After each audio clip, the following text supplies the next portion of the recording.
whole new corner of my house again, guys. And that's because I'm actually getting this death pile demolished bits at a time and getting some stuff cleaned up. Actually, the corner I'm in right now, I just recently cleaned up so I could expand my book storage because I have a lot of books in my death pile and I need the space. And my hope is that once, you know, I continue doing this, I do want to put, instead of having this, which has a bunch of controllers and stuff in it, to put a IKEA bookcase here. So that way I've already like sourced it. It's like $200 some odd. It fits perfectly. It would fit perfectly right here. And I would want to turn this into set storage. So when I'm trying to, I have a bunch of boxes of books where it's like I'm missing one book in a trilogy or one book in a series. And I would like for it to be easier for me to see everything. So that way when I'm going back to sourcing again, it's easy for me to figure out what I'm missing. So that will hopefully at some point after, you know, I get this done, we'll go here. And that will be a big reveal and awesome and a great addition to my business. But now that I've made the space, I need to list some more books because I've made space for them. And so I'm going to do a box of books. We're gonna just scooch you guys over here. So this is the box. I also am going to list this because it was on top of the box. But this is a Tupperware. I picked this up at an estate sale. It was in the garage. This was a vintage Tupperware plastic thing. Looks a little lewd there, but I'm just gonna point it out. And if you know, you know. And if you don't see it, then I love your innocent brain. Another thing that's in this box that shouldn't be, but I'm going to list it because it is here, is this beautiful half apron. This is a mid-century apron that has been decorated with hand-done cross-stitching. Super cute. And like I said, we got a little slip pocket, fully decorated all at the bottom. Very, very cute. Nice little gingham half apron there. So this will get listed. I'll put this on Karen as well as the measurements for that. And then, I don't know if I could, this is the box of books. It's very full. I do have 1, 2, 3, 4, 5, 6, 7, 8, 9 of these boxes that I need to list that are just as full. So if that gives you any indication as to how many books I still have to list, there you go. This is a Sunday Missal. This is from the 50s. Now this is written in, but because it's a vintage, it's a little vintage piece, I think it'll still sell. I don't know. I saw a bunch of these already listed on eBay when I picked up. It smells like old people. If you know what I'm talking about, you know what I'm talking. If you've ever been to a nursing home, that's what this book smells like. There's this little pocket missal. We have a set. These are some Choose Your Own Adventure books. I picked these up at a thrift store. I think I paid less than $1 for them because they're kids' books, but it's 1 through 4. These are the modern printings of these. The vintage ones are worth more. Like the original 70s and 80s ones are worth more than the modern reprinting, but they will still sell. I'm going to show you, I'm not going to show you everything because there's a lot in here and that will take too long, but here are some Harvard classics. Now I want you to notice the spine here and then the front. All right. So this is Dana. Dana's the author. This is actually a copy of 2 Years Before the Mast and then one other book by Dana. And then this is a bunch of philosophy from Plato and Marcus Aurelius. Now these are getting listed individually, okay?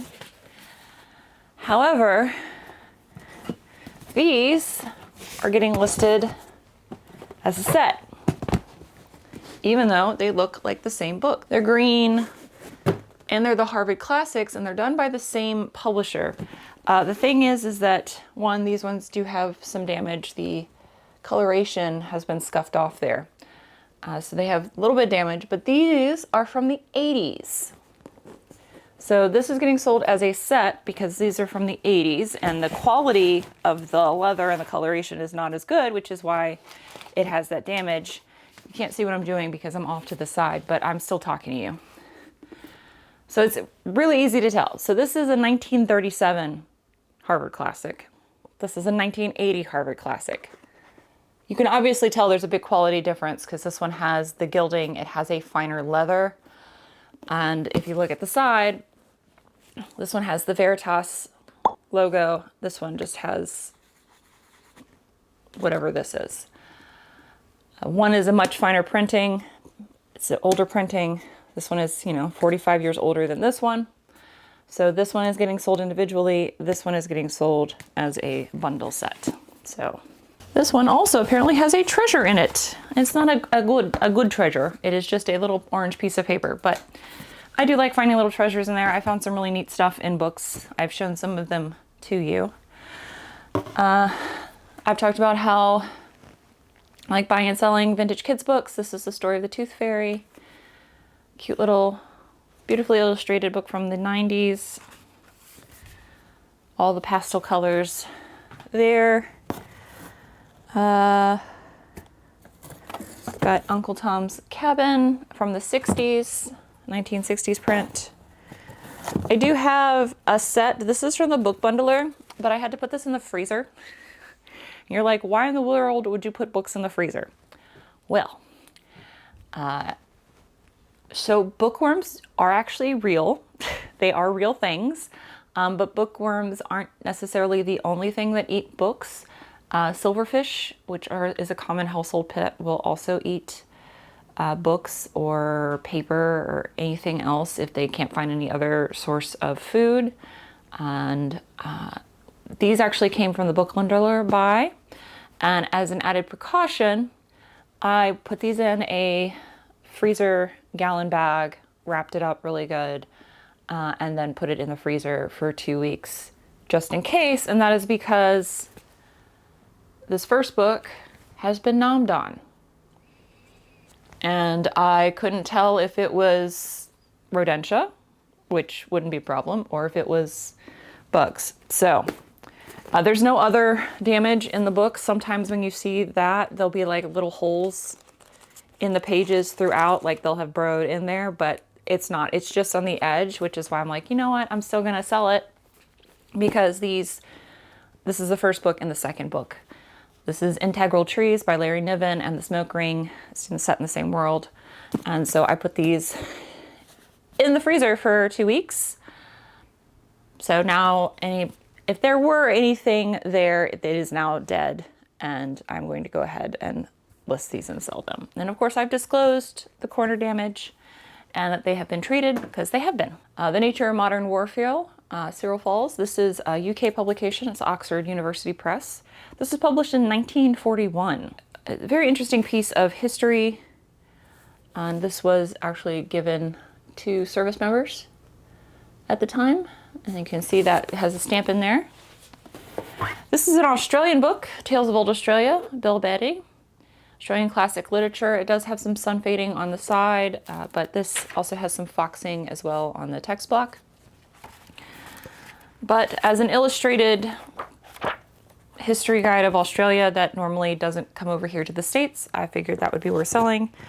And then I've talked about Nancy Drew books before on this channel. I like how I'm not going to show you all of them, and then I'm almost showing you all of them. But it's just because it's a really interesting collection of books. This is The Bungalow Mystery for Nancy Drew by Caroline Keene. And you notice that this one does not have the permabound artwork on it. So a lot of the ones that I've shown you that I picked up are from the 70s, like the 60s and 70s, that have the blue text block. And you see that this also has the blue text block top. But this one's from the 1930s. This is one of the original printings. It is missing its dust jacket, but it is pretty valuable. The 1930 copies are more valuable or as valuable as the 1960s and 70s copies. You can see here it's 1930. Even without the dust jacket, this will sell, but these are the ones I prefer to pick up. I have told you guys before that I will buy and sell the Flashlight series, which is the modern hardcover printings of the Nancy Drew and Hardy Boy books, but I have to have like a lot of them to sell. This is a surprise. I picked this up because I know who Arthur Miller is, playwright from the mid-century era, who also was married to Marilyn Monroe, if you did not know that. And so I saw a hardcover copy of Death of a Salesman. So I picked it up because that was at the bins. So I paid 50 cents for this. Come to find out, this is a first edition of Death of a Salesman. It is missing its dust jacket. If it had its dust jacket, it would be worth more money. Also, if it was signed, it would be worth a lot more money. But it is not either of those things. But this is a Viking Press first edition from 1949. And so this went up for sale, or this is going to go up for sale, and I'm chuffed that I managed to find a first edition hardcover of that. We also have two very vintage copies of Shakespeare plays. This one, I wish you could internet feel through the camera, but of the two of these, one of them looks better than the other one. So you would think that this one is newer than this one because this one just looks older because it's dingy and got more signs of wear. But again, it's a big difference, like with the 1930s and the 1980s printing of the Harvard Classics. This is a similar issue where you have the New Husbands to Shakespeare. This is also from the 30s. And then you have the Lake English Classics, which this is from the 50s. I've actually bought and sold the Lake English Classics in a big lot, and because I had like 30 some of these, because I found them all at the same time at the bins, and I made like so much money off of that. So if you get a big collection of these, they can be very valuable, but because this is closer to being antique, and it's much better edition, really beautiful, like has nice little woodblock printing all the way throughout. But this is The Merchant of Venice and then As You Like It. So there are those. And yeah, so I also have several other books in there, but I'm not going to show you all those because they're just like cookbooks and other things. But I'm going to photograph and get all these listed and then get them into my book inventory, because I also have I've sold a bunch of books as well, so I have a bunch of these little stickers that need to have books on them. So I'm very excited to get some books. Also, like, I'm still recovering a little bit, so I think for this video there'll be a lot of books and hard goods, but we'll try to throw in a few clothes in there as well. But we're gonna cut, and hopefully I'll show you a whole bunch of drafts. I think there's over 20 drafts in here. Or should be over 20 drafts in this box. So here we are, 22 drafts, all of the books, and then of course like the 2 items that aren't books. Again, I'm just trying to get this box listed. I cleared out some space for some more book storage, so I am trying to get my Deathpile listed, and you know, it's still like $200 worth of books, so that's good. Welcome to the wall of accountability. So this is where we ended up. You see 22 listings, but I actually listed a total of 32 items, which is great. And the total dollar amount is $227. So again, clothes probably will help me get to my dollar amount goal better, but this is where I want to focus right now. We are almost towards the end of the week, so this means the next day you see, I'll have a big amount here to show you how this week turned out. But yeah, this was a good amount of work done, and hopefully tomorrow will be just as productive. I love how I look exactly like I feel today, but because it's the end of the week and I kind of wanted to finish strong, I did pull clothes. I didn't pull a lot of clothes, but I did pull clothes, some more higher dollar clothes, so hopefully we'll be good. Everything but I believe this piece I got from Melissa. So this is the only piece I didn't get from Melissa. I got this at the Goodwill This is a flax piece, size small, very cute little Peter Pan collar. If you don't know, that curved collar right there, where instead of it being pointed, it's curved, that's Peter Pan collar. Very cute linen piece. The reason why this was in the death pile for so long is because I didn't want to iron it. I ironed all these pieces, so that's why. But this got ironed finally, so it got all of the wrinkles out. Literally washed it, didn't want to iron it. And so, you know, $30 piece just sat in my death pile for forever because I hate taking out my little ironing board. It's just that the certain weights of linen the wrinkles don't release from the linen from the steamer. Like I tried steaming it when I first got it and it just still looked atrocious. So I was like, oh, I gotta iron this. All right, I'm gonna set it aside. And then it just stayed aside. Jansen piece, she gave this to me. Very grandma core. This is vintage.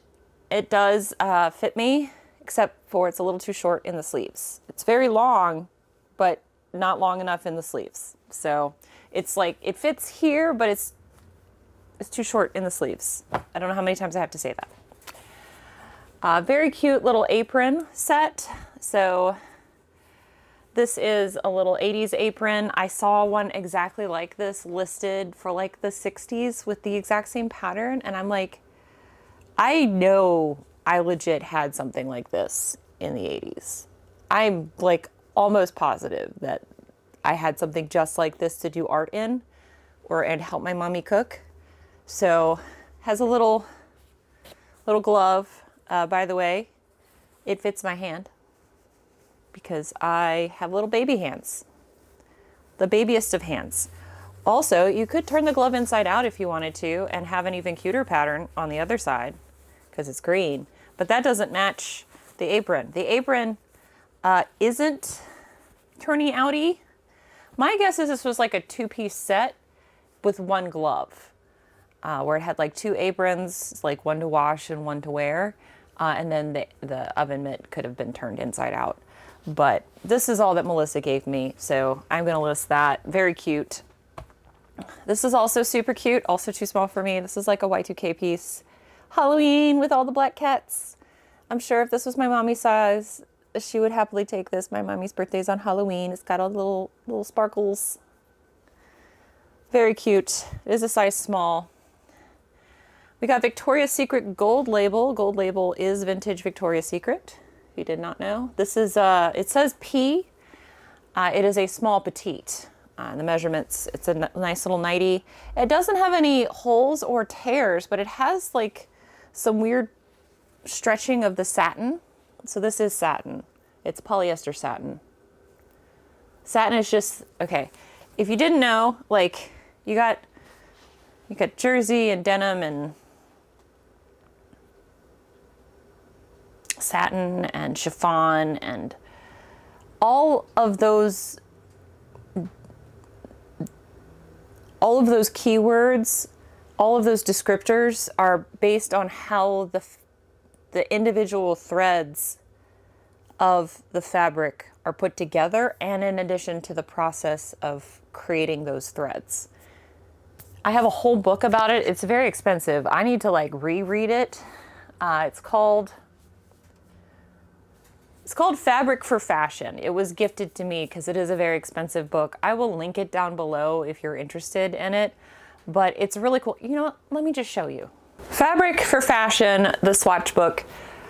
This was recommended, I believe, by Abby Cox. I watch a lot of historical costuming. So people who recreate historical clothing using period accurate methods and fabrics as much as they can find them. And this was recommended. And because I also sell a lot of vintage fashion, I thought that this would be a great piece to have just to be able to better identify clothing. And so it has like all the different types of fabrics. So you can like, these are all like threads with like, this is bamboo, jute, hemp. So that way you can tactily feel the difference, which is why like when I go to the bins, I don't wear gloves because it allows me to actually like feel the items. And so then we have like fabric construction. So this is felt, plain weave, twill weave, satin, and cotton percale. So it's like, this is all cotton. And like, it goes into depth about like how to do different kinds of knitting. And like, this is like knitwear. So we got jersey, we have single jersey, cotton peak, rib fab. Like you don't care. I'm sure most of you don't care. You're just like, just show me what you're listing. Can you tell I really love this? I really like, I would love to, I have a sewing channel. I don't have time to sew, just like I haven't had time to read. But I love vintage clothing and I would love to make vintage clothing. I would love to make like historical accurate pieces, but I'd have to like magically come up with an additional, I don't know, another 24 hours to go on top of the 24 hours I already have in a day. Anyway, Pendleton piece, women's size 14. This is a 14 petite. Nice wool piece there. This is Cabby. Again, this is free to me. The only piece that isn't free to me from Melissa is that one, the first piece I showed you. But this is a nice dolman sleeve jersey t-shirt, size medium. This is really cool. It does have a flaw. It has technically like 2 flaws. So this is a vintage Pepsi employee like windbreaker coat. It's vented actually. It's a vented windbreaker coat. It has Donnie chain stitched onto the lapel. If you did not know, okay, so you can see the difference. So this is regular embroidery here, this Pepsi. But if you look at Donnie, you can tell that it looks like a chain, and that is called chain stitch. That is a type of embroidery, a specific type of embroidery. That's actually, I could easily pick that out. Chain stitched embroidery is probably the easiest to remove yourself, but I'm not going to do that. I'm going to just disclose it. It does have a second flaw besides Donnie's name on it. Maybe somebody named Donnie will want it. I just think it's funny. I would wear it with just Donnie on it. It does have some white paint here on the sleeve. It is paint because of the fact that I did wash this and I could not get that out because that is embedded into the fabric. Linen, I love linen. J. Jill linen. This is Love Linen by J. Jill. Size large. No flaws on this, which is wonderful. Oh, this is so cool. I wish this fit me. I would have kept it. But this is too big. It is an LL Bean. It's a vintage LL Bean denim jacket with a flip cuff. So it does have a tapestry flip cuff. If you wanted to know what this part of the shirt is called, it is called the yoke. Yeah, just like an egg yolk, it is called a yoke. So I put tapestry yoke and flip cuff denim. That would be the keywords I would put. But this is a women's size extra large.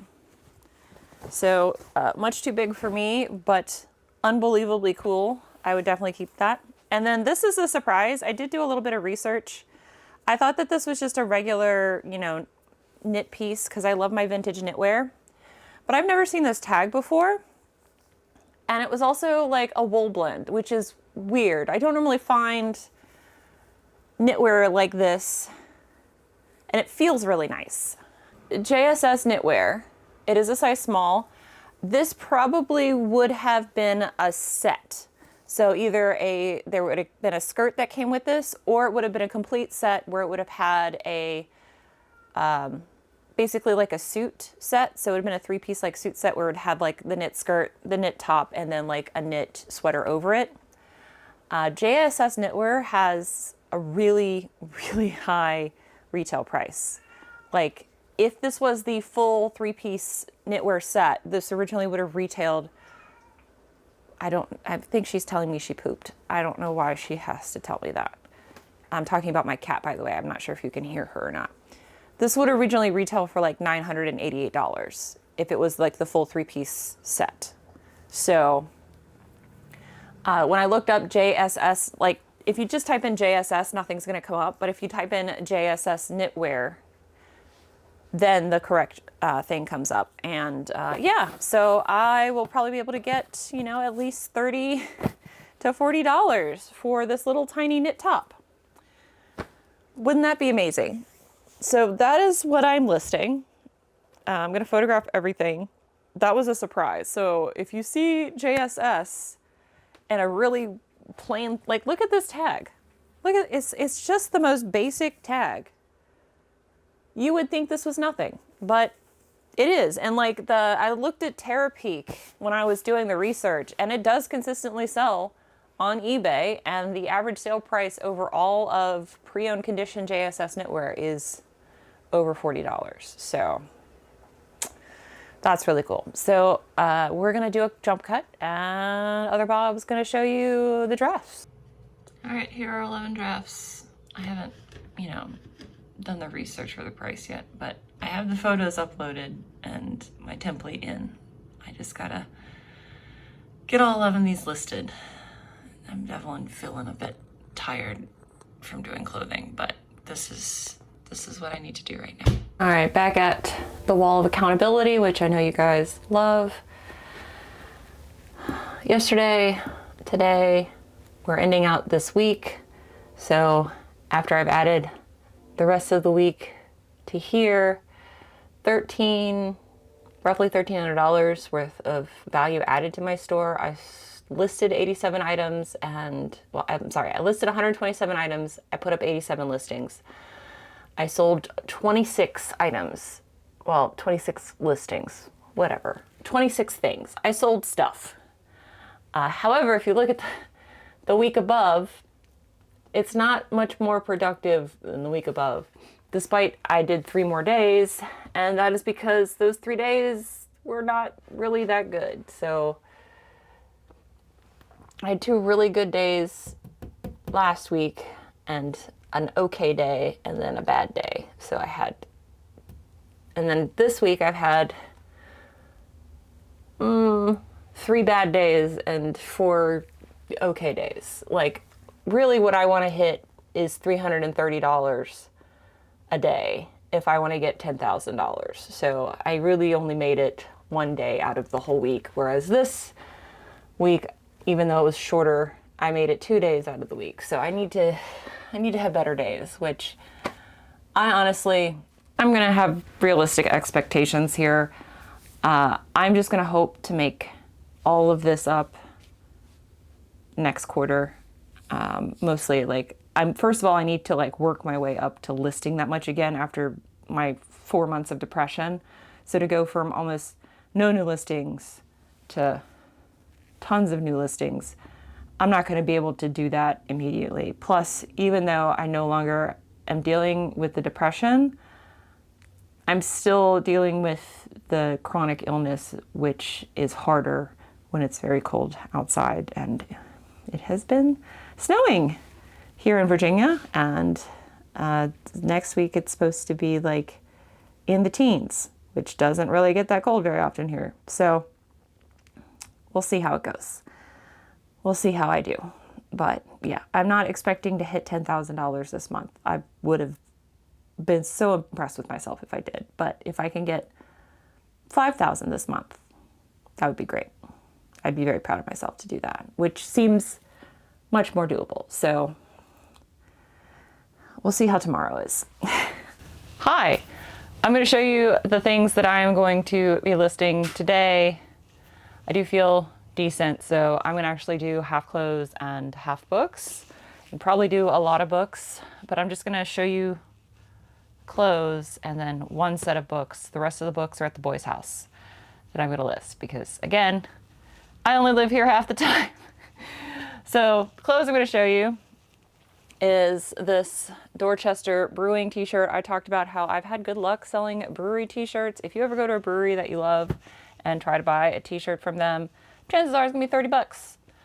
When you could like buy a used one, have it shipped to you for like most of the time less than 20. I paid $1 for this at the Diversity. Gonna do that. It's got a bear with 2 mugs. I think that's funny. This is Life is Good t-shirt. This is from Melissa. Extra large, Life is Good. Again, another item that I pick up when it's really cheap, and that was free. So definitely gonna pick that up. Well, definitely gonna list that also because, you know, it's free to me thanks to Melissa. The next piece, another piece I picked up at Diversity. I've talked about how I pick up the outdoor wear brands when I get them for really cheap, like at the Benz or at Diversity.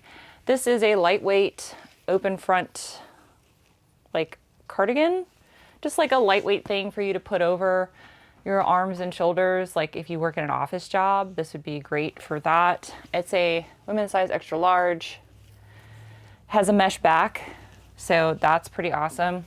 Again, that's what my mentality is for what that is. It's just something lightweight to have at the office. This I also picked up at Diversity. It's Mack Weldon. I've only found Mack Weldon once, and it sold super fast. It is on Matt's Menswear Manifesto. He hasn't updated that in a while, so I'm not sure if it's still on there. I'm guessing it is. This has pilling. But I paid $1 for it, and I am willing to sweater shave it because of the fact that it has such a high sell-through rate and also a decent ASP. So I have my handy dandy sweater shaver, and that will immediately get rid of all of that. This, I was so sad, does not fit me. I found this at the bins, and I got unbelievably excited because it is so rare for me to find vintage bathing suits in really good shape. And every time I have found them in good shape, they do sell quickly for me. Doesn't matter what time of year it is. I was hoping this would fit me. And while it does actually fit me, the most difficult way for one pieces to fit me, which is my torso. I have a long torso. I'm a tall lady and I have a long torso. I was worried about the hips. What I should have been worried about was the boobs. So this is from the 60s. So to find a vintage 60s bathing suit in this amazing of a condition, like all the elastics are still springy, it's glorious. I can date this to the 60s for multiple reasons. One, the colorway and the pattern, very flower power. Two, the cut of the bottoms. You can see it's like very cheeky, but not just in the cheeky of like the leg openings, it is butt cleavage. This will give butt cleavage. I put this on, and like I've said, I have ass sets, not necessarily a front set, and I had butt cleavage. Like I could adjust it to where I maybe wouldn't show anything, but as soon as I sit down or bend over, it's all on display. And that was a style during this time period, and something I will have to disclose in the listing, that you are going to get true 1960s butt cleavage in the swimsuit. The other way I can date this to the 60s is we still have the conical boobs. We still have the conical shaped boobs. This does have the conical insert inside. It's not just like a cup to avoid the nipplage when the headlights are on. This is a interfacing conical shape to give you that classic conical boob that was popular in the 50s and 60s. So, and unfortunately for me, I don't have the front set for this particular one because this is TMI. I am a 34C. My guess is that this is either for 32, 34 double D or a 34 to 36D is what my guess is from the measurements of the conage as well as the measurements of everywhere else. So I will do my best to disclose. Now, truly vintage bathing suits like this, like because it has a completely open back, the measurements are going to be hard. So I will list this by the cup sizing that I believe that this to fit, because that is what this is going to be best. Of course, I will give the hip measurement as well, and I will disclose that there is going to be true butt cleavage in this. And this will be a long tail item. This will require the right buyer, but it's hard to find these, and I'm willing to wait for the right buyer for a true vintage piece. And that is, again, I'm super sad that it doesn't fit me, But I got so excited when I found that. And I found that the bins, it weighs like 8 ounces. So I have like less than 50 cents into that. And I'm more than happy to wait for the right buyer. And a true vintage love will find that. Another item I found at the bins on separate occasions is Christine Feehan. She is not someone I pick up very often, but I found 4 of the 5 books in one trip, and I was like, I'm going to be able to find the 5th book at some point. This is the Drake Sisters, so this is 1 through 5 of the Drake Sisters by her, and because I have them in sequential order 1 through 5, this is the lot I'm going to list and be happy with that I finally found it. Now you can notice that they don't all match, they don't all necessarily have to match, and Christine Feehan has so many parallel romance series. If you can find like big lots of them in the same world, like she has so many different, like she has like a leopard one, like Wild Hunt, and then she has like, I don't even know why I'm trying to tell you. I don't know very much about Christine Feehan. She's someone my mom reads. But because I have 1 through 5 of this one, I'm going to list this one. I'm going to photograph these real quick, do the drafts for them, and then I'm going to go to the boys' house and I will show you the books I'm listing or drafting there, and then there will be another jump cut with all the drafts. So that's what we're doing. Don't worry, Moxie is here. She just can't get to where you guys can see her, so I will... Can you hear her? I don't know if it's picking up, but here she is. She just does not care. Does not care at all. Okay, baby. Here are the drafts of the 6 items that I showed you. I'm just going to go ahead and get these done and then see how much energy I have left to see how many books I can add to this. All right, the fact that we are here, I feel like you guys can tell that I didn't get anything else done, but thanks to that one bathing suit, we're still over $100 here. So, some progress. Again, some listing is better than no listing, and we're trying to just do some listing every day. I feel like, especially as a chronically ill person, that is sometimes the biggest hurdle, is to just do something every day. And so that is what I'm doing something every day. So that means, because the algorithms like this, right? They like you doing daily stuff. So this is what I've done for this video, this 3 days. I mean, if you think about it, so far in January, that's almost 200 items total that's been listed from my Deathpile. So if I can keep this momentum and keep listing, that means that by the end of the month, I'll have 500 items listed. Maybe not 500 listings, but 500 items listed. It's pretty nice. And hopefully a lot of them sold. So I'm only keeping track of like the listings that are selling, not necessarily the items. So, I don't technically, I guess I could do the maths. You know what? At the end of the month, I'll do the maths. Hopefully future Bob will remember to do that. I'll try to do the maths, like go through the whole month and see how many physical items actually sold versus how many like actual other things sold. So I will try to remember to do that. But that's it for this video. I hope you guys liked it, and I will see you all in the next one. Till then, bye. Bye.